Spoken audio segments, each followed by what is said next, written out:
Meghan and Harry banned forever over Charles' made final decision on recovery monarchy plan. Meghan Markle and Prince Harry departed their senior royal duties in March 2020 for a new life in America, where they signed multi-million-dollar deals with streaming giants Netflix and Spotify in order to be financially independent from the royal family. But their exit put a huge strain on Prince Charles' plans to slim down the monarchy when he is king, royal expert Katie Nicholl has claimed. She discussed the popularity of the royal family with Vanity Fair staff writer Erin Vanderhoof in The Young Generations. Speaking on Vanity Fair's Dynasty podcast, Ms. Nicholl said, "The challenge is there is a generational divide, and we saw that, particularly after Megxit. The older generation saw Meghan and Harry leaving as a betrayal, but the younger generation had no problem with it. In some ways, it's the younger generation that needs to be convinced there can be a place for a hereditary monarchy in a modern society." Ms. Vanderhoof continued, "What will Charles do? His vision for a slimmed-down royal family is well known, but what does that mean for his nieces and nephews who are already in the public eye?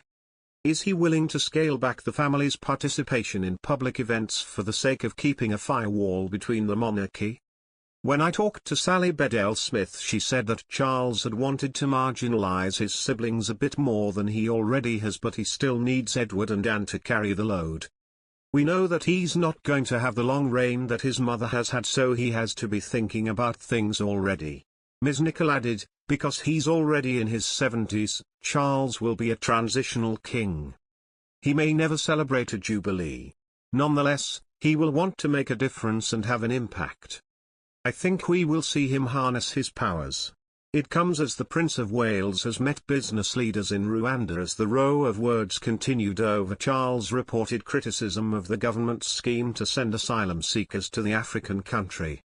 During his visit to the Commonwealth Business Forum exhibition village in Kigali, the heir to the throne chatted to David Salmon, 21, a Jamaican scholar, who after meeting the royal spoke of his wish for his homeland to become a republic.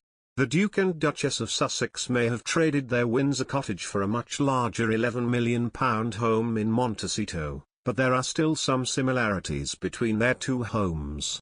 Prince Harry and Meghan have incorporated industrial-style decor into both of their properties, which is known to be a preferred style of Meghan's. In Frogmore Cottage, the interior design came courtesy of Soho House designer Vicky Charles, who has also counted the Beckhams and George and Amal Clooney among her former clients. Cast iron radiators, ragroll walls and black metal garden furniture tie in with their couple's chosen aesthetic, as recently seen in photos shared from Lilibet's first birthday party. Meanwhile, both properties also feature vegetable gardens for the couple to grow their own fresh produce. They are likely to be able to grow much more at the garden of their Santa Barbara home, which has expansive outdoor space for the family, spanning 7.38 acres. At their US home they also have a chicken coop, full of hens they rescued from a farm, and with a sign reading "Archie's Chicken," in honor of their son. According to the original real estate listings, the garden is a haven for their two children, Archie and Lilibet, as there is a huge adventure playground.